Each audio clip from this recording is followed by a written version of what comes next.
আজি বনাব লৈছোঁ মোৰ এলাহ লাগিলে একদম কম সময়তে বনাব পৰা এটা ৰেচিপি যিটো বনাবলৈ খুবেই সহজ আৰু খাবলৈও খুবেই টেষ্টি তাৰ কাৰণে পাচলি আৰু এইফালে চাউলখিনি তিয়াই লৈছোঁ বনাবলৈ লওঁতেহে দেখিলোঁ যে গেছটো আমাৰ শেষ হৈ থাকিলে তাৰ পৰা মনত পৰিলে যে মই এমেজনৰ পৰা ইনষ্টেণ্ট পট আনি থৈছিলোঁ আৰু আজি ইয়াতে বনাম তাতে তেল দিছোঁ গোটা মছলা পিঁয়াজ আদা নহৰু পেষ্ট দিলোঁ তাৰ পৰা বিলাহীখিনি দি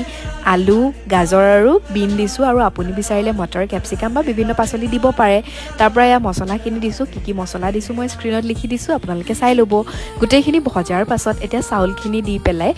ধুনীয়াকৈ ভাজি ল'ম আৰু ইনষ্টেণ্ট পট নাথাকিলে আপুনি নৰ্মেল প্ৰেছাৰ কুকাৰতো এইটো বনাব পাৰে তাৰ পৰা ভাজি লৈ জোখমতে পানী দিছোঁ তাৰ পৰা কেঁচা জলকীয়া পিঁয়াজ পাত ধনিয়া আৰু অলপমান ঘিউ দি এতিয়া মই এইটো ৰাইচ মুড অন কৰি পেলাই হ'ব দিম আৰু এয়া একদম কম সময়তে আমাৰ টেষ্টি ভেজিটেবল পোলাও ৰেডি হৈ গ'ল এইবাৰ এলাহ লাগিলে আপুনিও এই ৰেচিপিটো ট্ৰাই কৰি চাব দেই আৰু কেনে পালে কমেণ্ট কৰি জনাব